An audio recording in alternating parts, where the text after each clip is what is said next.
পরবর্তী গল্প পাওয়ার জন্য আমার চ্যানেলটা সাবস্ক্রাইব করে রাখবেন। ধন্যবাদ। হঠাৎ মাথায় দুষ্ট বুদ্ধি উদয় হয় মেঘের।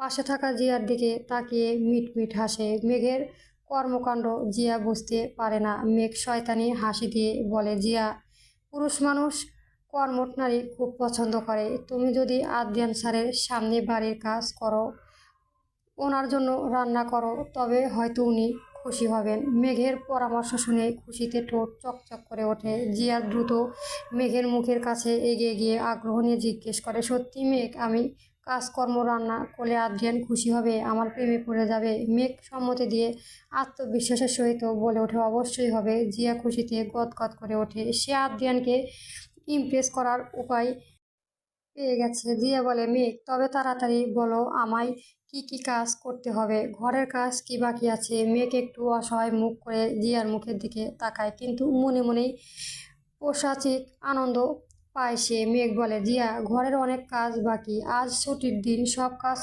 করব মনে করেছিলাম, কিন্তু সময় হয়ে ওঠেনি। জিয়া মেঘের হাত থেকে খুন্তি নিয়ে নেয়, এরপর বলে উঠল, মেঘ, তোমার কোনো কাজ করতে হবে না, সব কাজ আমি করব। বলো কি কাজ করা লাগবে? সবই করা লাগবে। মেঘ শয়তানের হাসি দিয়ে ঘরের সব কাজ দেখিয়ে দেয় জিয়াকে। রুম থেকে বের হয়ে সিঁড়ি বেয়ে নিচে নেমে আসে আদ্রিয়ান। হঠাৎ সিঁড়ির মধ্যে একজন কাজের মহিলা দেখে থমকে যায়। হাতে নেকড়া নিয়ে উল্টো দিকে মাথা ঘুরিয়ে বসে ঘর মোছার কাজ করছে। আদ্রিয়ান অবাক হয়ে তাকিয়ে থাকে। বাড়ির কাজের মহিলা এখনো ফিরে আসেনি, তবে ঘরের কাজ কে করেছে? আদ্রিয়ান কয়েক কয়েক সিঁড়ির নিচে নেমে মেঘকে ডাকতে থাকে, মেঘ, মেঘ। মেঘ তখন সোফার উপর পা নাড়িয়ে বসে ফুল ভলিউমে গান শুনছিল। হঠাৎ আদ্রিয়ানের কণ্ঠ কানে আসায় টিভি বন্ধ করে সিঁড়ির কাছে ছুটে আসে। মেঘ বলে, কি হয়েছে আদ্রিয়ান স্যার, ডাকছেন কেন আমায়? সিঁড়ির মধ্যে বসে থাকা মহিলার দিকে হাতে আঙুল দিয়ে ইশারা করে প্রশ্ন করে ওঠে, এই মেয়েকে? নতুন কাজের মহিলা। আদ্রিয়ানের প্রশ্ন শুনে মেঘ সিঁড়ির দিকে তাকায় আর ঠোঁটে টিপে হাসে। এইবার ঘর মোছা দেওয়া মহিলার পিছনে ফিরে বলে ওঠে, আদ্রিয়ান, তুমি আমায় কাজের মহিলা বলেছ? আমায় কি কাজের মহিলার মতো দেখতে? হঠাৎ পিছনে ঘুরে তাকায় মহিলার মুখে দেখে থমকে যায় আদ্রিয়ান। অবাকের চমক সীমানায় পৌঁছে গিয়ে বলে ওঠে, জিয়া, তুমি এখানে সিঁড়ির মধ্যে কি করছো? জিয়া একটু ন্যাকা কণ্ঠে বলে ওঠে, ঘর মুছে দিচ্ছি আমি আদ্রিয়ান, কিন্তু তুমি এইসব কেন করছো হঠাৎ? জিয়ার প্রতি আদ্রিয়ানের এমন ন্যাকামি দেখে মেঘ রেগে দাঁত কটমট করে তাকায়। মেঘের তীক্ষ্ণ দৃষ্টি দেখে আদ্রিয়ান আর অতিরিক্ত আধিক্যতা দেখায় না। জিয়া বলে, আদ্রিয়ান, আমায় ঘরের কাজ করতে সবসময় ভালো লাগে, তাই করেছি। রান্না করা, ঘর ঝাড়ু দেওয়া আমার ভীষণ পছন্দের। জিয়ার কথা শুনে আদ্রিয়ান অবাক। জিয়া কবে থেকে এই ঘরের কাজ উপর পছন্দ করে? ওর মতো আসল অলস মেয়ে আমেরিকা শহরে খুঁজে পাওয়া যাবে না। কিন্তু হঠাৎ এমন পরিবর্তন হয়ে গেছে কেন? সিঁড়ির নিচে আদ্রিয়ান মেঘ মিটমিট করে আসছে। আদ্রিয়ান তা দেখলো, নিশ্চয় মেঘই কিছু করেছে। ওদের দুজনের কথার মধ্যে মেঘ বলে ওঠে, দেখুন না আদ্রিয়ান স্যার, জিয়া ম্যামকে আমি বলেছি এইসব করতে হবে না, কিন্তু উনি শুনল না। মেঘের কথা শুনে ভ্রু কুঁচকে তাকায় আদ্রিয়ান। সে বেশি কথা বলে না। জিয়া পুনরায় ঘর মুছা দিচ্ছে। আদ্রিয়ান সাইড হয়ে সিঁড়ি নিচে নেমে যায়। এরপর নিচে গিয়ে জিয়ার দিকে তাকায়। বেচারি জিয়া ঘর মুছতে গিয়ে অবস্থা খারাপ। চুল এলোমেলো হয়ে মুখের উপর এসে পড়েছে। এক হাত দিয়ে চুল সরিয়ে দিচ্ছে, অন্য হাত দিয়ে ঘর মোছা দেয়। বাবার একমাত্র সন্তান হওয়া কখনো ঘরের কাজ সে করেনি। তাছাড়াও জিয়া যে পরিমাণে অলস ও দ্বারা কোনো কাজেই সম্ভব না। তবে জিয়া এমন অবস্থা দেখে আদ্রিয়ানের বেশ হাসি পায়। মেঘ পড়েছে না শব্দ করে হাসছে। জিয়া এখন বেশ বিরক্ত লাগছে এইসব কাজ করতে, কিন্তু আদ্রিয়ানকেও খুশি করতে চায়। যদি এইসব কাজ করা দেখে আদ্রিয়ান তার প্রেমে পড়ে যায়, তাই জিয়ার বাধ্য হয়ে ঘর মোছা শুরু করে। মেঘও বিরক্ত মাত্রা অতিরিক্ত বাড়িয়ে দিয়ে বলে, জিয়া, তুমি ভালো করে ঘর ঝাড়ু দাও, ময়লা পরিষ্কার হচ্ছে না। সিঁড়ির দিকে তাকিয়ে অসহায় মুখ নিয়ে জিয়া বলে ওঠে, মেঘ, আমি মোছার চেষ্টা করছি, পরিষ্কার হচ্ছে না। জিয়া জোরে শক্ত দিয়ে সিঁড়ির উপর ঘষা দাও, পরিষ্কার হয়ে যাবে। জিয়া পানি দিয়ে জোরে জোরে ঘষা দিয়ে সিঁড়ি পরিষ্কার করা শুরু করে। এমন নাজেহাল অবস্থা জিয়াকে দেখে আদ্রিয়ানের ভীষণ হাসি পায়। আদ্রিয়ান বলে, জিয়া, তোমায় পারফেক্ট কাজের মহিলা লাগছে, বেশ মানিয়েছে। তুমি ডক্টর না হয়ে কাজের মহিলা হলে কিন্তু মন্দ হতো না। আদ্রিয়ানের কথা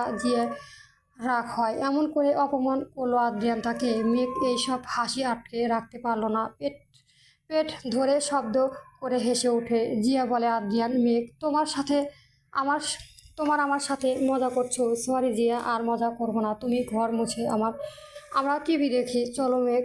দুজন হাসতে হাসতে চলে যায় সিঁড়ির কাছ থেকে। টিভির মধ্যে ছবি চলেছে। সোফায় বসে রিমোট হাতে নিয়ে ভলিউম আর একটু বাড়ায় দেয়। সামান্য দূরে বসার চেষ্টা করে মেঘ আদ্রিয়ানের কাছে থেকে, কিন্তু হাত ধরে নিজের কাছে নিয়ে আসে মেঘকে। আদ্রিয়ানের হাতে মৃদু থাপ্পড় দিয়ে আদ্রিয়ান বলে, আদ্রিয়ান কি করছো ছাড়ুন। জিয়া দেখলে সর্বনাশ হয়ে যাবে। সোফা থেকে মাথা উঁচু করে সিঁড়ির দিকে তাকায় আদ্রিয়ান। জিয়া এখন মুখ ঘুরিয়ে উপরে সিঁড়ি মায়া পরিষ্কার করছে। সে দেখবে না। তাছাড়াও সিঁড়ি থেকে সোফার দূরত্ব অনেক, চাইলেও দেখা সম্ভব নয়। আদ্রিয়ান মেঘের মাথায় নিচু করে তার কাঁধে রাখা রাখে, এরপর বলে, দেখবে না। মেঘের মাথা চুলের হাত বুলিয়ে দেয় আদ্রিয়ান। টেবিলে থাকা পপকর্ন হাতে নিয়ে টিভির মধ্যে মুভি দেখতে থাকে। আর অন্যদিকে জিয়ার ঘর মোছা দিচ্ছে। দুপুরে রান্নাঘরে মাথায় হাতে হাত দিয়ে দাঁড়িয়ে আছে জিয়া। সারা সকাল বেশ অনেক কাজ করেছে। ঘর ঝাড়ু দেওয়া, মোছা, ময়লা পরিষ্কার করা, কাপড় চোপড় ধোয়া সহ প্রায় সব। মেঘ ইচ্ছে করে সব করেছে, সুযোগে পূর্ণ ব্যবহার সে করেছে। কিন্তু এখন সবচেয়ে বড় সমস্যা হলো রান্না করা। জিয়া রান্না করতে পারে না, কখনো করেনি। এখন দুপুরে কি রান্না করবে? জিয়া চিহ্নিত মুখের দেখে ঠোঁট চেপে হাসে মেঘ। এরপর বলে ওঠে, জিয়া কি দেখছো তুমি? রান্না শুরু করে দাও। দুপুরে খাবার খাওয়া সময় হয়ে গেছে। রান্নাঘরে থাকা শাকসবজির দিকে দিকে করুণ চোখে তাকিয়ে মিনমিন করে বলে ওঠে, রান্না কেন? কেন না রান্না? তুমি কি রান্না করতে পারো না? জিয়া নিজের ব্যর্থতা লুকায়, সে সব পারে। আদ্রিয়ানকে খুশি করার জন্য দুপুরের রান্না তাকে অবশ্যই শিখতে হবে। জিয়া শহর নিয়ে বলে, অবশ্যই পারি। জিয়া সব পারে। তুমি বলো কি রান্না করতে হবে? মেঘ মুখ ভেঙচি দেয়। এই জিয়া যে রান্না করতে পারে না, তার মুখ দেখেই বুঝে গেছে। কিন্তু মেঘ চাই জিয়ার রান্না করুক। অনেক জ্বালিয়েছে সে আদ্রিয়ানকে, এইবার একটু শাস্তি পাক।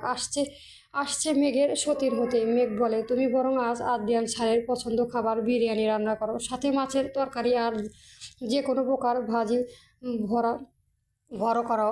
জিয়া এত সব প্রকার খাবারের আইটেমের কথা শুনে ভয় পেয়ে যায়। সে সাধারণত কফি বানাতে পারে না, আর বিরিয়ানি কি করে রান্না করবে? আদ্রিয়ান খাবার খাওয়া বিষয়ে যথেষ্ট খুঁতখুঁতে। জিয়া মনে সাহস জোগায়, সে পারবে, অবশ্যই পারবে। জিয়া আত্মবিশ্বাসের সাথে বলে, আমি সব রান্না করব। দুপুরে মেঘ বলে, আচ্ছা তুমি রান্না করো, আমি রুমে গেলাম গোসল করতে। ওকে যাও তুমি। মেঘ কথা বলা শেষ করে রান্নাঘর থেকে বের হয়ে যায় মেঘ। জিয়া ভীতু ভীতু চোখ তাকিয়ে সব শাকসবজি তরকারি দেখছে। সিঁড়ি দিয়ে উপরে উঠে আদ্রিয়ানের রুমে পাশ কাটিয়ে যখন মেঘ তার রুমে যেতে যাবে, তখনই পিছন থেকে শক্ত করে হাত ধরে নিজের কাছে নিয়ে যায়। হঠাৎ আদ্রিয়ানের এমন কাণ্ডে মেঘ অবাক হয়ে যায়।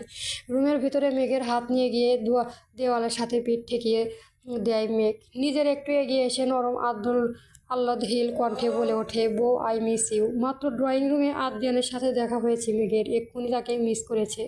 মেঘের সন্দেহ হয় এমন কথায়। আদ্রিয়ানের মুখের দিকে তাকিয়ে সন্দেহারা দৃষ্টিতে বলে ওঠে, মতলব কি আপনার? কি চাই? মেঘের এমন প্রশ্নে আদ্রিয়ান এগিয়ে আসে তার কাছে। এরপর দুষ্ট হাসি দিয়ে বলে, ভালোবাসা। মেঘ চোখ পাকিয়ে বলে ওঠে, মানে? আদ্রিয়ান মেঘের দুই গালে আলতো হাত বুলিয়ে বলে ওঠে, চলো না বউ, একটু রোম্যান্স করি। সাথে সাথেই মেঘ হাত সরিয়ে নেয়। শক্ত চোখ মুখ নিয়ে বলে ওঠে, হাত সরান। নিচে রান্নাঘরে আপনার জিয়া রয়েছে, তার সাথে গিয়ে রোম্যান্স করুন। মেঘের রাগ হিংসা কারণ আদ্রিয়ান বুঝলো। আদ্রিয়ান বলে, জিয়া কি আমার বউ যে তার সাথে রোম্যান্স করব? তুমি আমার বউ হও। বউ। মেঘের মেজাজ খারাপ হয়। সকালের শুরুটা সুন্দর হলেও দিনটা চরম বিরক্তির মধ্যে দিয়ে কাটিয়েছে সে। জিয়ার প্রতি আদ্রিয়ানের এমন যত্নশীল আচরণ তার সহ্য হয়নি। স্বাভাবিকভাবে যে কোনো নারীর রাগ উঠবে। মেঘ বিরক্তি নিয়ে বলে, আদ্রিয়ান ছাড়ুন আমায়, গোসল করতে যাব আমি। মেঘের কথা শুনে যেন আদ্রিয়ান আর একটু সুযোগ পায়। দুষ্ট হাসি দিয়ে চোখ টিপে বলে ওঠে, চলো না বউ, একসাথে গোসল করি, তাহলে সময় বাঁচবে আর রোম্যান্স হবে। আদ্রিয়ানের কথা চোখ বড় বড় হয়ে যায় মেঘের। চোখ রাগিয়ে বলে ওঠে, নিচে জিয়া রয়েছে, ও যদি একবার আমাদের দেখে নেয় তখন কি হবে বুঝতে পারছেন আপনি? আদ্রিয়ান ডোন্ট কেয়ার ভাব নিয়ে বলে ওঠে, কি হবে? জিয়াকে ভয় পাই আমি? মেঘ আদ্রিয়ানের সাহসী কথা শুনে খুশি হয় না, বরং তার দিকে ভ্রু কুঁচকে তাকিয়ে জোরে ডাক দেয় জিয়া। দেখো আদ্রিয়ান স্যার আমার সাথে। মেঘের কথা শেষ হওয়ার আগেই ওর মুখে চেপে ধরে আদ্রিয়ান দরজাটা বাহিরে উঁকি দিয়ে দেখে, ধীরে কণ্ঠে বলে ওঠে, তুমি কি করছো মেঘ? জিয়া যদি উপরে চলে আসে তখন কি হবে? পাগল হয়ে গেছে তুমি? কেন আপনি না জিয়াকে ভয় পান না মেঘ? তুমি শুধু শুধু রাগ করছো আমার ওপর। আমি জিয়া আদ্রিয়ানের কথা মাঝে মেঘ হাত বাড়িয়ে থামিয়ে দেয়, স্পষ্ট স্বরে বলে ওঠে, থাক, আমি আর কোনো অজুহাত শুনতে চাই না। এখন ছাড়ুন, আমি গোসল করব। আমি রান্নাঘরে আপনার জিয়া কি কি রান্না করছে তা দেখতে হবে। জিয়া রান্নাঘর থাকা কথা শুনে আদ্রিয়ান শকড হয়ে যায়। জিয়া রান্না করবে মানে? ঘর মোছা আর ঝাড়ু অবধি ঠিক ছিল, এখন রান্না? জিয়ার মতো এমন অকর্ম করবে রান্না? ওর রান্না করা খাবার কি মুখে দেওয়া যাবে? গলা দিয়ে নামবে তার। আদ্রিয়ান বলে, মেঘ তুমি গিয়ে দ্রুত জিয়াকে রান্না করার থেকে আটকাও। ও কিছুই রান্না করতে পারে না। শুনুন, জিয়া রান্না পারে কি পারে না তা জানার কোনো প্রয়োজন নাই আমার। তাছাড়া ও রান্না করার খাবার খাবেন আপনি, আমি না। আদ্রিয়ানের মাথায় আকাশ ভেঙে পড়ে। এই জিয়া রান্না করার খাবার খাওয়ার চেয়ে বিষ খাওয়া অনেক ভালো। আদ্রিয়ান অসহায় মুখ দিয়ে মেঘের কাছে অনুরোধ করে বলে ওঠে, মেঘ দয়া করে জিয়াকে রান্না করা থেকে দূরে রাখো। ওর খাবার খেয়ে আমি মারা যাব, তুমি বিধবা হয়ে যাবে মেঘ। আদ্রিয়ানের কথা শুনে মেঘের দুষ্ট হাসি ফুটে উঠে। মেঘ বলে, আপনি খাবার খেয়ে মারা গেলে আমি ফারহানকে বিয়ে করব, এরপর আপনার মতো এমন যত্নশীল হব ফারহানের উপর। আদ্রিয়ান বুঝতে পারে তার উপর প্রতিশোধ নিচ্ছে। আদ্রিয়ান বলে, মেঘ তুমি আমায় অন্য যে কোনো উপায় শাস্তি দাও, শুধু এই জিয়ার রান্না খেতে বলো না। মেঘ জেদ দেখিয়ে বলে, আজ জিয়ার রান্না আপনি অবশ্যই খাবেন। খুব যত্ন আর ভালোবাসা দেখিয়েছেন না আপনি, এই শাস্তি আপনি পাবেন। মেঘের কথা শুনে আদ্রিয়ান বুঝে যায় আজ মেঘ তার উপর প্রতিশোধ অবশ্যই নেবে। কিন্তু সকাল থেকে জিয়ার সাথে সে কি ইচ্ছে করে এত ভালো ব্যবহার করেছে, যার জন্য করি চুরি সেই বলে চোর। আদ্রিয়ানের এখন নিজের উপর রাগ হচ্ছে। মেঘ আদ্রিয়ানের এমন চিহ্নিত মুখ দেখে মিটমিট করে হাসতে থাকে। খুব ভালো হয়েছে, এখন বোঝ বউ ছাড়া অন্য নারীর ওপর যত্নশীল হওয়া মজা কি। মেঘ আদ্রিয়ানের থেকে দূরে সরে দরজা দিয়ে দিয়ে বাহির হয়ে যাওয়ার আগেই পিছন ফিরে বলে ওঠে, জিয়া আপনার প্রিয় বিরিয়ানি রান্না করেছে। দুপুরে কিন্তু পেট ভরে খেতে পারবেন আপনি, এরপর বেঁচে না থাকলেও পারবেন। শয়তানি হাসি দিয়ে এ কথা বলে মেঘ চলে যায়। আদ্রিয়ানের মাথায় হাত দিয়ে দাঁড়িয়ে থাকে। তারপর বিরিয়ানির প্রতি কত ভালোবাসা ছিল তার, এখন সব শেষ। আজই মনে হয় জীবনের শেষ বিরিয়ানি খাবে আদ্রিয়ান। আল্লাহ বাঁচাও আমায়। আজ গল্প তোমার নামে নীলচে তারা, কলমে নুসাইবা এহসান হিয়া, পর্ব ৬২ চলবে।